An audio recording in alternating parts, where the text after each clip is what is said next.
Hello students, welcome to my YouTube channel. आज हम exercise 10.1 का पार्ट 2 कर रहे हैं, जिसमें हम क्वेश्चन 10 के बाद के कुछ क्वेश्चंस करेंगे। पहले के क्वेश्चंस हम पार्ट 1 में कर चुके हैं।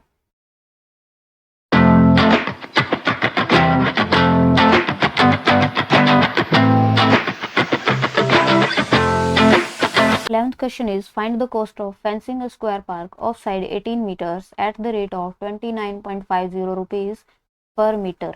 यानी एक पार्क है, उसकी बाउंड्री बनानी है, तो बाउंड्री के लिए साइड दी हुई है यहाँ पर 18 मीटर्स लेंथ है साइड की, और प्राइस दिया हुआ है 1 मीटर के लिए 29.50 रुपीज़। तो बाउंड्री के लिए हम पेरीमीटर का फॉर्मूला अप्लाई करते हैं। सो पहले लिख लेते हैं जो जो चीज़ें गिवन है। Side of square shaped park, या फिर साइड ऑफ पार्क लिख सकते हैं। Side of park equals to 18 metres. तो पेरीमीटर का फॉर्मूला अप्लाई करेंगे। Perimeter of park equals to 4 multiply side of park. तो 4 मल्टीप्लाई पार्क की साइड है 18 मीटर्स, तो 18 मीटर्स से मल्टीप्लाई कर देंगे। 18 4 जार 72, तो 72 मीटर्स लंबी लेंथ होगी बाउंड्री की। अब प्राइस के अकॉर्डिंग हम टोटल प्राइस फाइंड आउट करेंगे। तो cost for 1 metre fencing, 1 metre of fencing लिख सकते हैं, इक्वल्स टू 29.50 रुपीज़ गिवन है। तो 29.50 और 72 मीटर्स के लिए कितना होगा मल्टीप्लाई करेंगे। So cost for 72 metres of fencing equals to rupees 29.50 multiply 72। अब मल्टीप्लाई कर लेंगे। तो 29.50 को मल्टीप्लाई करना है 72 से। 2 0 jar 0, 2 5 jar 10, 2 9 jar 18, 18 plus 1 is 19, 2 2 jar 4, 4 plus 1 is 5। फिर 7 से करेंगे। 7 0 jar 0, 7 5 jar 35, 7 9 jar 63, 63 plus 3 is 69, 7 2 jar 14, 14 plus 6 is 20। सो अब ऐड करना है। 0 0, 9 plus 5 is 14, 1, 9 plus 5 is 14 plus 1 is 15, फिर again 1, 0 plus 1 is 1 and 2, 2 places के बाद डेसिमल आएगा।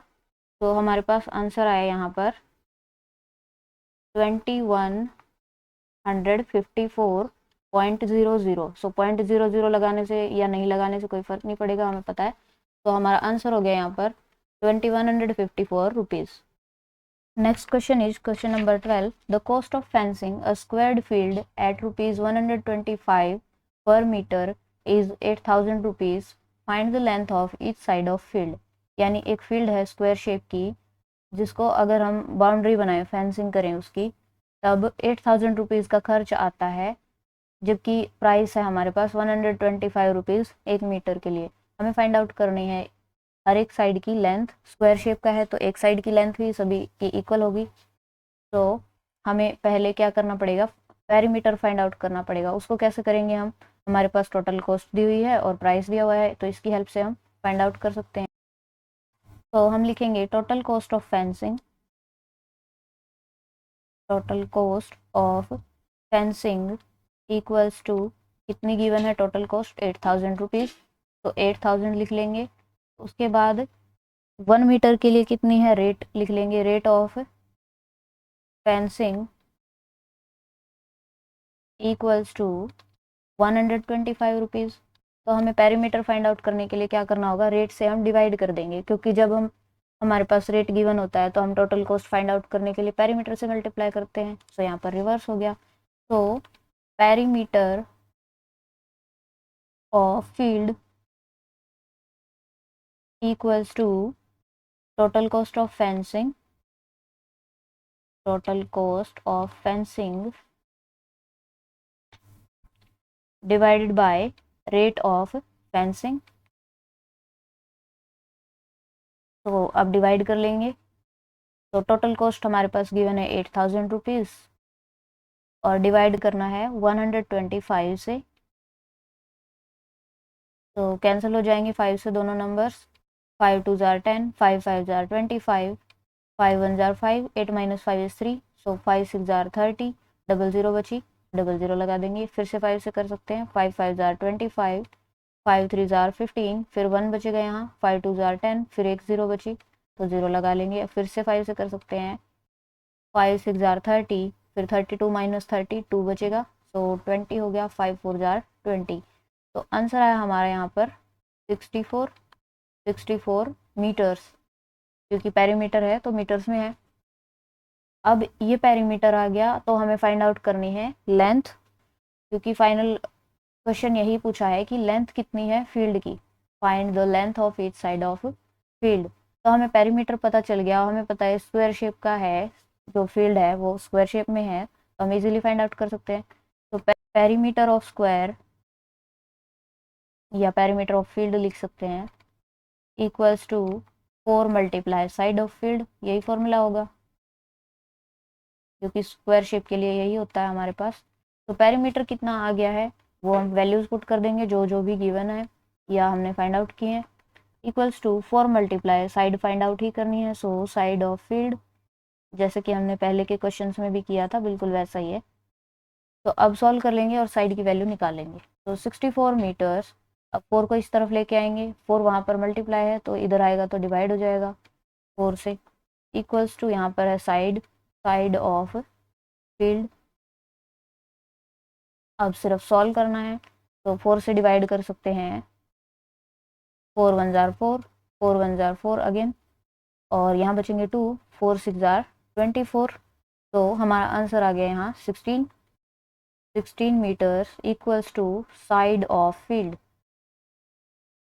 यानी जो फील्ड जो खेत था उसकी साइड की लेंथ आ गई हमारे पास 16 मीटर्स, और यही फाइंड आउट करना था। Next question is question number 14, find the perimeter of equilateral triangle of side 7.2 centimetres. तो इक्विलेटरल ट्राइंगल हमें पता है कि तीनों साइड जिसकी इक्वल होती हैं, और उसका पेरीमीटर का फॉर्मूला भी हमने पढ़ा था, तो उसी फॉर्मूला को यूज़ करते हुए फाइंड आउट करना है पेरीमीटर। पहले लिख लेते हैं जो गिवन है, तो साइड ऑफ इक्विलेटरल ट्राइंगल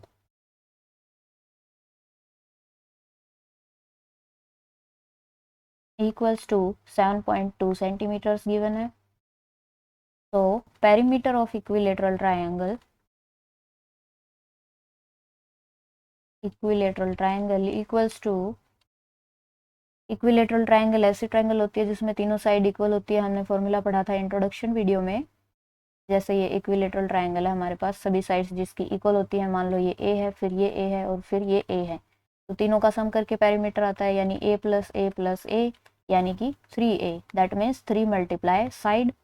तो यहाँ हम लिख सकते हैं 3 मल्टीप्लाई साइड ऑफ ट्राइंगल, ऐसा लिख सकते हैं। अब वैल्यूज रखनी है सिर्फ, तो 3 मल्टीप्लाई साइड कितनी गिवन है 7.2, वैल्यू पुट कर देंगे सिर्फ, और अभी मल्टीप्लाई करके सॉल्व करना है। तो 3 मल्टीप्लाई 7.2 करेंगे, 7.2 मल्टीप्लाई 3, 3 2 जार 6, 3 7 जार 21। अब यहाँ पर एक प्लेस के बाद डेसिमल था तो आंसर में भी एक प्लेस के बाद आएगा, तो हमारा आंसर हुआ 21.6 सेंटीमीटर्स। ये हमारा पेरीमीटर आ गया इक्विलेटरल ट्राइंगल का। Next is question number 16, two sides of a triangle are 29.8 centimetre and 13.6 centimetre. If the perimeter of a triangle is 57.9 centimetre, find the third side। यानी दो साइड्स दी हुई हैं ट्राइंगल की और पेरीमीटर दिया हुआ है, तो हमें फाइंड आउट करना है थर्ड साइड। तो हमें पता है कि तीनों साइड्स का सम करके ही पेरीमीटर आता है, और पेरीमीटर तो गिवन है, तो पेरीमीटर में से हम बाकी दो साइड्स अगर निकाल देंगे तो थर्ड साइड ही बचेगी। तो पहले हम यहाँ पर ड्रॉ भी कर सकते हैं ट्राइंगल को। सपोज हमारे पास ये ट्राइंगल गिवन है, यहाँ पर इक्विलेटरल नहीं बोला है तो आप अपनी मर्जी की कोई भी ट्राइंगल ड्रॉ कर सकते हैं। तो 29.8 सेंटीमीटर, इसको मान लेते हैं 29.8 सेंटीमीटर, जो कि ए मान लिया हमने, इसको बी मान लेंगे और ये मान लेंगे हम 13.6, और उसके बाद थर्ड साइड फाइंड आउट करनी है, इसको हम सी मान लेंगे, और पेरीमीटर गिवन है। तो जो जो चीज़ें गिवन है पहले हम वो लिख लेंगे। फर्स्ट साइड हम मान लेते हैं let first side of triangle equals to a मान लेंगे। फर्स्ट को ए माना, ए को हमने क्या लिखा है 29.8, क्योंकि एक तो गिवन है, किसी ना किसी को तो मानना ही है, ए माने या अब जरूरी नहीं है ऐसा ए को ही 29.8 माने, बी को मान सकते हैं। तो 29.8 सेंटीमीटर एक साइड दी हुई है and let second side of triangle equals to B, दूसरी साइड हमने बी मान ली और बी को क्या मान लिया 13.6, और थर्ड साइड भी मान लेंगे, let third side of triangle equals to c, और सी तो फाइंड आउट ही करना है एंड पेरीमीटर गिवन है, पेरीमीटर ऑफ ट्राइंगल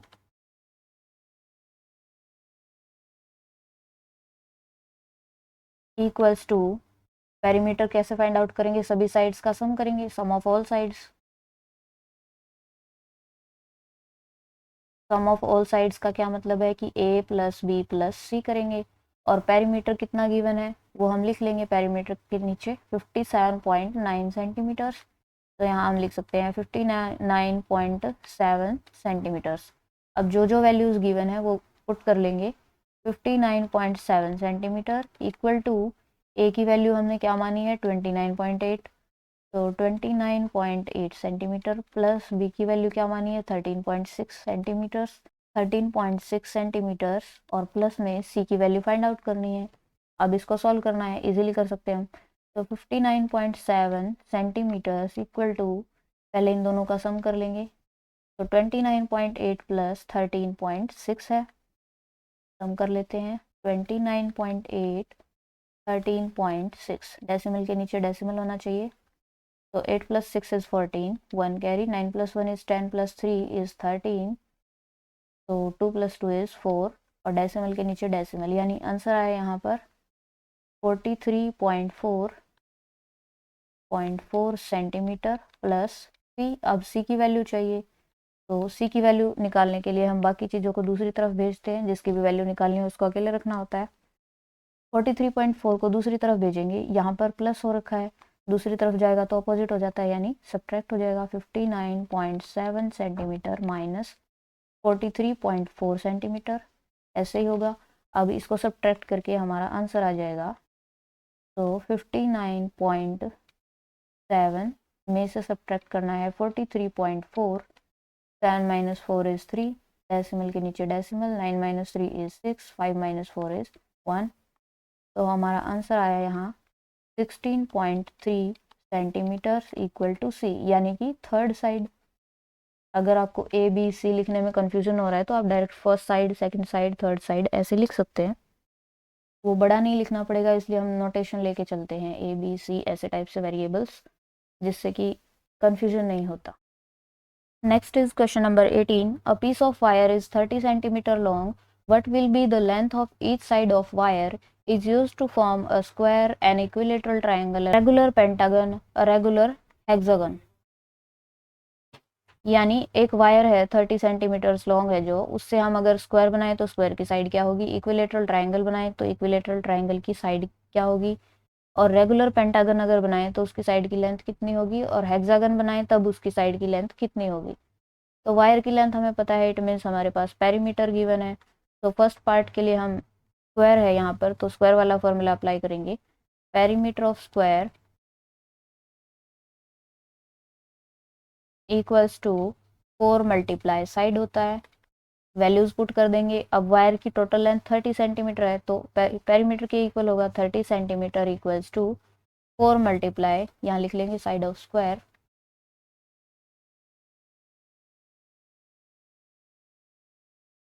तो साइड फाइंड आउट करने के लिए 4 को दूसरी तरफ भेजेंगे, यानी 30 की तरफ, तो उधर साइड मल्टीप्लाई है 30 की तरफ आएगा तो डिवाइड हो जाएगा, 30 centimetre divide by 4 equals to side of square.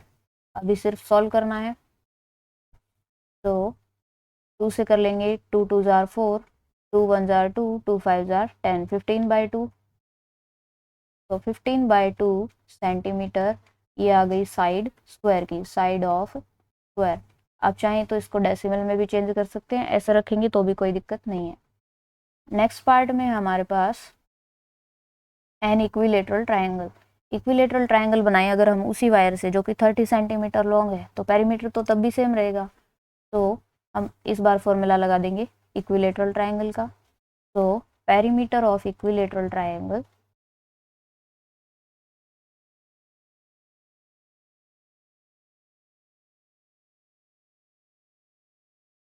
Equals to, अब इक्विलेटरल ट्रायंगल में सभी साइड्स इक्वल होती हैं, तो उसका पेरीमीटर हमें पता है कि 3 मल्टीप्लाई साइड होता है। तो 3 multiply side of triangle,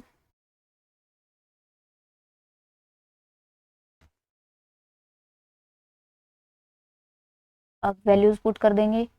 perimeter कितना होगा, 30 सेंटीमीटर लंबी वायर है, उसको काटना भी नहीं है, वैसे ही रखना है, तो वही 30 सेंटीमीटर ही होगा perimeter. 30 centimetre equals to 3 multiply side of triangle. अभी सिर्फ सॉल्व करना रह गया। तो 30 सेंटीमीटर, अब 3 इस तरफ आएगा क्योंकि साइड की वैल्यू फाइंड आउट करनी है, तो इस तरफ आते ही डिवाइड हो जाएगा, इक्वल्स टू बचा यहाँ साइड ऑफ ट्रायंगल। तो 3 से डिवाइड कर लेंगे, 3 वन जार 3, 3 वन जार 3, 0 एज इट इज़। तो हमारा आंसर आया 10 centimetre. 10 centimetre equals to side of triangle. इसी तरीके से अगर हम इसी वायर से बनाएं रेगुलर पेंटागन या रेगुलर हेक्सागन, तब भी हमें ऐसे ही वैल्यूज फाइंड आउट करनी है। सो पेंटागन हमें पता है कि रेगुलर पेंटागन जो होता है उसमें सभी साइड्स इक्वल होती हैं और 5 साइड्स होती हैं। तो हम करेंगे यहाँ पर perimeter of regular pentagon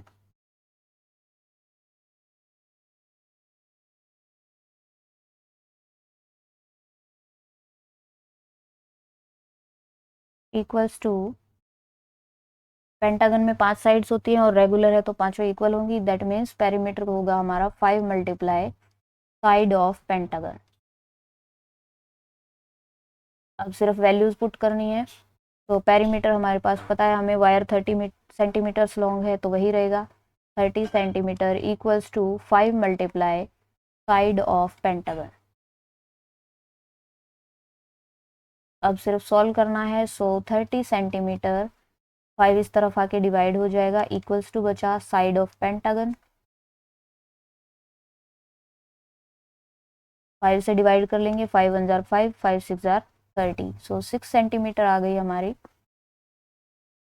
6 centimetre equals to side of pentagon, यही आंसर होगा। नेक्स्ट पार्ट में हमें करना है रेगुलर हेक्सागन। तो हेक्सागन में हमें पता है कि 6 साइड होंगी, रेगुलर है तो सभी साइड्स इक्वल होंगी। तो इस बार 5 की जगह पर 6 लेना है, जैसे पेंटागन में हमने 5 लिया था, तो हेक्सागन में हम 6 लेंगे और 30 सेंटीमीटर को डिवाइड कर देंगे। तो आप ये खुद से कर सकते हैं। Next question is, a wire is in a shape of square of side 16 meters. If the same wire is rebent in the shape of rectangle of 12 meter width, what is its length? एक wire है 16 metres की square की shape में, अगर उसी wire से हम rectangle बनाएं स्क्वायर की बजाय और उस रेक्टेंगल की विड्थ दी हुई है 12 मीटर्स, तो उसकी लेंथ फाइंड आउट करनी है। सपोज हमारे पास ये एक स्क्वायर गिवन है, एक वायर से हमने बनाया हुआ है और इसी वायर से हम इसको दोबारा से मोड़कर ऐसे रेक्टेंगल बना दें और इस रेक्टेंगल की विड्थ दी हुई है 12 मीटर्स और स्क्वायर की साइड थी 16 मीटर्स। तो इसी वायर से बनाया है, ना कि वायर काटी है, बड़ी तो हो ही नहीं सकती। तो वही वायर है तो पेरीमीटर तो सेम ही रहेगा। तो हम यहाँ पर वैल्यूज रख लेंगे।